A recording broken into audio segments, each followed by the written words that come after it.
주민 여러분 안녕하세요. 아이씨.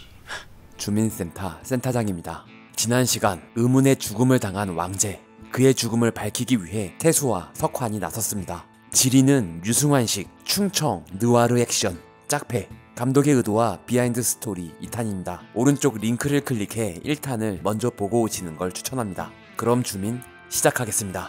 언제나 줌센의 영상은 영화를 먼저 보고 오시는 걸 추천합니다. 70년대 디스코풍의 부금과 함께 태수를 공격했던 고딩들을 하나하나 찾아서 조지는 두 사람. 야 인마, 어제 본중통에 온 놈들 누구야? 촬영할 때 로즈 로이스의 카워시를 들으며 촬영했는데 듣다 보니 화면과 잘 어울리는 것 같아 비슷한 느낌으로 방준석 음악 감독이 작곡한 곡에 다듀가 가사를 붙이고 랩을 했습니다. 야구부 놈들은 아직도 얼굴에 분칠을 하고 있네요. 감독은 이곳이 몰락해가는 도시라는 느낌으로 망가진 10대들의 생활상을 전달하려고 했는데요. 그런데 편집도 빠르고 음악도 경쾌하다 보니 처음 생각했던 의도가 잘 전달되지 않는 건 아쉽다고 말합니다. 항상 모든 걸 다 가져갈 수 없으니 뭐 하나는 포기해야죠. 이 여고생은 독립영화계의 히로인 김꽃비였네요.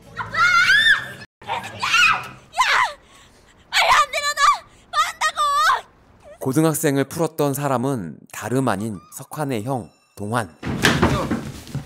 팔에 선명히 남아있는 주사 꽂은 자국. 누구냐? 널 이렇게 만든다며?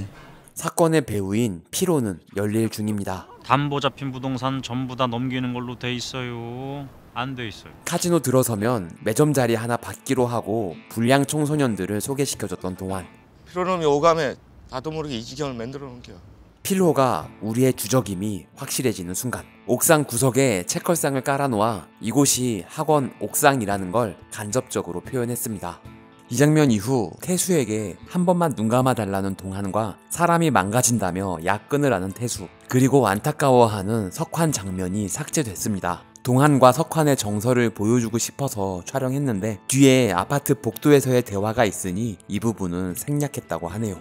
어디 한 군데에 잘릴 뻔한 후 야반 도주 중인 청년회장. 날 선선하고 차도 안 막히고 내 맘대로 이사도 못해요. 지금 입김이 퍽퍽 나고 있는데? 군고구마의 계절이요. 장르물이긴 하지만 리얼리티에 디테일에 신경쓰는 감독은 현실감을 위해 미술팀을 쪼아서 현수막을 만들고 영화적인 화면을 위해 연출부를 쪼아서 바닥에 은행잎을 깔아 놓았습니다.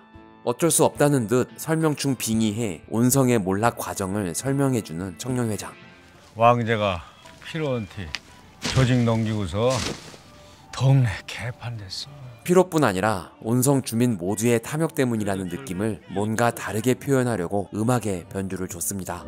한마디로 기회가 온 거예요. 20년대 한국의 재즈를 이끌었던 김혜성 선생님의 경쾌한 재즈곡을 사용했습니다. 음악 감독이 음악을 만들기 전 레퍼런스로 추천한 곡을 깔아봤더니 너무 잘 어울리는 것 같아 그대로 사용했다고 하네요. 여담으로 최동훈 감독도 영화 전우치에서 김혜성 선생님의 곡을 2번이나 사용합니다. 가락 좋고 이제부터 나도 좀 변해볼까? 개고기 주사 나 하몰라 개고기 주사를 뭐야 이거. 피로가 그때부터 여기 사람들한테 사채를 시작한겨. 사채. 땅을 담보로다가. 피로를 그냥 둘 수 없는 왕제.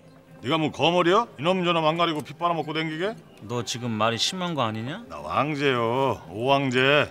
아유 왜 매들리려? 비싼 술집 와서. 비싼 술집 운당정은 아라한 장풍 대작전을 찍었던 김포 ROK 세트장에 세트를 제작해 만들었습니다. 중국, 일본, 한국의 모든 동양적인 요소들이 혼란스럽게 충돌하는 이미지를 만들었다고 하네요.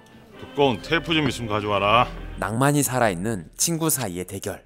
옛날 생각도 나고 재미있다, 기지? 시간 지나면 재미없어질겨? 한 손을 테이프로 묶어놓고 맞짱 까는 건 범수 형이 학창시절 겪었던 경험담을 듣고 재밌어서 써먹었다고 하는데요. 범수 형 진짜로 이렇게 싸웠다고? 조시나 까잡소. 선빵 필승. 개뿔. 왕제에겐 그딴 거 안 먹힙니다. 네가 지금 뭔 짓을 하는지 아직도 모르겠냐 이 꼴통 새끼야. 피로가 나한테까지 이럴 줄은 몰랐지. 우린 동업자였단 말이야. 이 장면 이후 거머리가 피 나눠 빠는 거 본 적이 있냐며 깡패는 깡패일 뿐이라는 태수의 대사에 피로의 살벌한 이미지 컷이 있었는데요. 서극의 칼처럼 조명과 카메라 액션으로만 느낌을 전달하고 싶었지만 너무 이질적인 것 같아 삭제했다고 하네요. 한편 왕제를 공격했던 양아치들이 누군가에게 습격을 당하고 이들 중 한 명이 도망쳐 석한에게 연락했습니다. 이곳은 수안보의 한 수련원 건물을 섭외해 이들의 아지트로 꾸몄습니다. 관광 도시인 수안보가 온성과 가장 비슷한 도시인 것 같아 이곳을 헌팅했다고 하네요. 이 씨는 10대 소풍신을 찍기 위해 제천 의림지를 갔다가 근처에서 우연히 발견한 의림 파크랜드에서 촬영했습니다. 덕분에 동선이 줄어들어 제작비를 절감할 수 있었다고 하네요. 너 볼 면목이 없다. 이곳은 청주 최초의 주상복합 아파트, 중앙 맨션 아파트라고 합니다. 아파트 문을 열면 바로 보이는 계단과 뒤로 보이는 중문, 아파트 복도에서 상가 옥상이 보이는 구조가 재미있어서 이곳을 섭외했다고 하네요. 내가 하루만이라도 형 대접 좀 해줄 수 없겠냐? 한편 속상한 마음에 왕제 집을 다시 찾은 태수. 도대체 나한테 왜 이러는 거야? 왜 이러냐고? 역시나 샘 페킨파의 와일드 번치 편집 스타일의 영향을 받은 느닷없이 치고 들어오는 인서트 컷. 네 남편 왕제, 네 오빠 피로가 주겠다. 두홍 형님이 감정을 잡기가 어려워 술을 좀 먹어야겠다고 했는데 감독이 그건 좀 아닌 것 같다며 말렸다고 합니다. 그런데도 두홍 형님이 감독 몰래 술을 마시고 연기했다고 하는데요. 평소 볼 수 없던 감정이 담긴 거친 표정이 나와서 좋긴 했는데 길게 쓸 수가 없어서 컷을 잘게 나눠 편집했다고 하네요.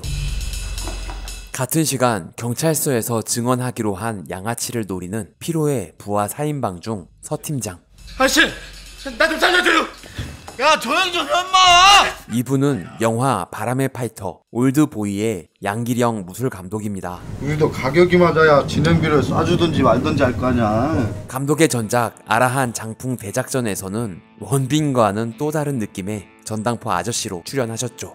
그리고 다른 경찰들 역시 전부 서울 액션스쿨 출신의 걸출한 무술 감독들이라고 합니다. 서팀장 역의 서지호 배우는 대선배들을 때려야 해서 좀 힘들었다고 합니다. 경찰서에 들어와 사람을 죽인다는 게 사실 말도 안 되는 일인데요. 이 말도 안 되는 상황을 관객들에게 설득시키기 위해 빠르고 정확하게 순식간에 모든 경찰을 처리한다는 콘티를 짜고 정확한 콘티대로 합을 맞춰 촬영했다고 합니다. 이 씬의 액션은 서극 감독의 순유 영유의 영향을 받았다고 합니다. 모래하고 비율을 잘 맞춘 거야?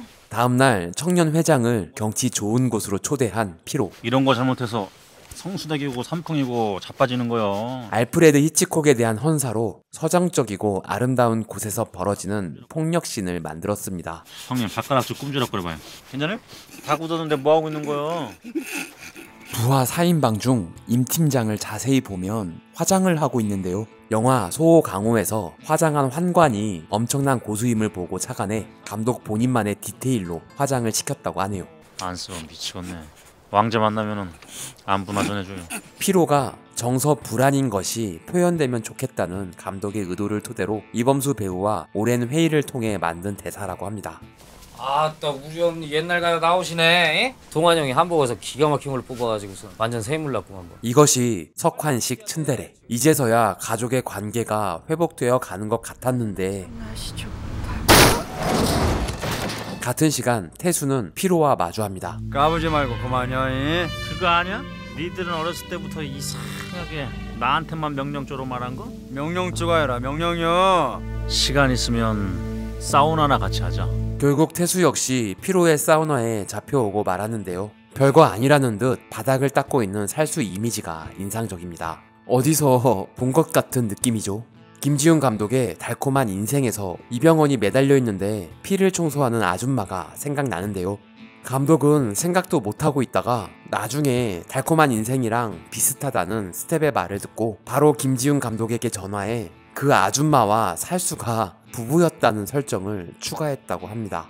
기회가 된다면 두 영화의 세계관을 공유하는 프리퀄로 부부 살수단 정도의 영화를 만들고 싶을 정도로 애정하는 캐릭터라고 하네요. 살아보니까 강한 놈이 오래가는 게 아니라 오래가는 놈이 강한 거더라. 이 대사는 충무로 영화판에 떠도는 유명한 격언에서 따왔다고 하는데요.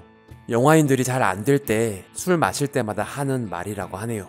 내가 더 센 놈이니께 죽이지 않고 용서하겠다는 피로. 지금이라도 저희 선에서 처리할까요? 내가 판단하고 내가 결정이야. 정확하게 본인의 콤플렉스를 표현하는 피로입니다. 영화에 자주 나오는 장면인데 술로 상처를 소독하는 게 실제로 가능한가요? 영화 테러리스트의 소주 소독 장면을 오마주했습니다. 그리고 람보처럼 스스로 상처를 꼬매는 장면이 있었는데 그건 삭제했다고 하네요. 석환이 유골함을 들고 걸어가는 고속 장면과 섀도우 복싱을 하는 장면은 전형적인 복수극의 클리셰를 따랐습니다. 오늘 밤에 운당정에서 카지노 사업팀들 모여서 파티한대요. 피로의 공간 운당정. 아라한 장풍 대작전 때 한 공간에서 액션이 너무 길었다는 평을 의식해서인지 이번엔 챕터를 나눠 공간과 액션 스타일이 달라지도록 구성했습니다. 운당정 앞마당은 기와집에 수십 개의 연등도 달고 바닥에 은행잎도 깔고 바베큐에 불꽃과 연기 등으로 어수선한 이미지를 만들었습니다. 그리고 앞마당을 지나면 신분의 차이를 보여주는 듯 완전 다른 느낌의 수상 가옥이 나오는데요. 바닥에 물을 깔아서 조명이 더 풍부해지도록 설정했습니다. 이제부터는 전쟁이에요. 야, 무지 바쁜데. 괜찮아요. 우린 때와 장소를 안 가리니까. 다른 영화와는 다르게 이 조직은 백이민족이네요. 감독은 검은 양복에 건달 이미지가 싫어서 오우삼의 첩혈상웅에 대한 헌정으로 하얀 옷을 설정했습니다. 첫 번째 관문 앞마당에서의 전투는 목검 액션입니다. 정동원 감독이 야심차게 목검을 죽도처럼 사용하자는 아이디어를 냈다고 하네요. 고속 촬영과 일반 촬영의 교차 편집 역시 와일드 번치의 영향을 받은 편집 기법입니다. 액션 디자인은 감독이 가장 좋아하는 영화 중 하나인 서극의 칼을 참고했다고 하네요. 첫 번째 관문을 통과했습니다. 그래도 넌 나만 좀 잠자냐? 젊은 놈은 맞아도 괜찮다는 소리는 침 듣는 소리네. 스테이지 2는 수상 가옥입니다. 앞에서 말했듯이 운당정은 액션의 지루함을 피하기 위해 공간의 변화를 줬는데요. 영화 소림 18동인, 소림 36방, 사막유희 등 하나씩 관문을 통과해가는 무협 영화의 클리셰를 따랐습니다. 주인공 2명이 끝판왕을 향해 가는 걸 보니 명작 게임 더블 드래곤이 생각나네요. 이거 하려고 오락실에서 살았. 한편 운당정 내부에서는 이제 그 촌놈 소리 그만 들을 때도 되지 않아? 서울에서 온 중역 중 한 명의 연기가 심상치 않은데요. 사나이 픽처스의 한재덕 대표님입니다. 영화 올드보이, 신세계 등 굵직한 영화에 카메오로 자주 출연하시죠. 주인공이 싸우는 모습에 악당 얼굴이 투영되는 게 인상적인데요. 이런 연출은 이후 영화 군함도에서도 보여줍니다. 스테이지 3 시작입니다. 밖엔 분명 전통적인 한옥이었는데 갑자기 일본식 다다미 방이 나오는 게 인상적이죠. 정동원 감독의 아이디어로 일본 사무라이 액션으로 설정했습니다. 원래 콘티는 긴 일본도로 싸우는 액션이었는데 완성된 세트를 보니 생각보다 너무 좋았다고 합니다. 아무래도 예산에 쫓기다 보니 긴 칼을 휘두를 수 없어 짧은 회칼로 바꿨습니다. 긴 칼을 휘두르는 액션보다 짧은 시칼이 더 현실적인 공포를 주는 것 같아 오히려 만족했다고 하네요. 한창 싸우다 순간 멈추는 건 사실 말도 안 되는 장면이지만 홍콩 무협 영화에 자주 나오는 클리셰입니다. 영화 아라한 장풍 대작전에서도 이런 호흡을 주는 액션으로 디자인했죠. 날아오는 칼날을 맨손으로 잡는 것 역시 액션 영화의 오래된 클리셰인데요. 감독은 우리의 영원한 시라소니 형님 조상구 주연의 회색도시2에서 따왔다고 합니다. 스테이지 3 클리어인 줄 알았는데 이 장면은 영화 레이더스에서 존스 박사가 싸우기 싫어 총을 쏘는 장면을 오마주했습니다. 드디어 끝판왕이 있는 스테이지 4. 운당정의 특별실은 지하 깊숙한 느낌이 들도록 복층으로 디자인했습니다. 팔각 구조로 만들어 어느 곳에 있던지 피로가 보이지만 쉽게 내려갈 수 없도록 구성했다고 하네요. 동네 양아치들하고 일한다고 마음먹고 시작한 일이지만 양아치라는 말은 참을 수가 없는 피로. 본인의 사회적 지위를 높여 콤플렉스를 극복하려 했던 피로. 지위를 상징하는 이 명패를 만들기 위해 지금까지 달려왔습니다. 회장님 쓰러진 거 아니잖아. 회장님은 이 영화에 등장하지 않습니다. 서울에서 온 회사 중역들도 다 빠져나가는데요. 정작 도시를 분열시키는 진짜 자본가는 등장하지 않고 밑에 놈들과 피해자들이 악의 다툼을 벌이는 사회의 부조리를 표현했습니다. 뭐야? 일로 내려와 술 한잔 해. 어? 태수와 석환을 막아서는 중간 보스 4인방. 화장을 하고 있는 임 팀장의 카포에라가 인상적인데요. 서 팀장은 발차기가 주특기입니다. 보스 클리어 하지 않고 바로 피로에게 가려던 석환을 이 장면은 홍금보의 군용 희봉에서 따왔습니다. 당연히 와이어를 묶고 촬영했죠.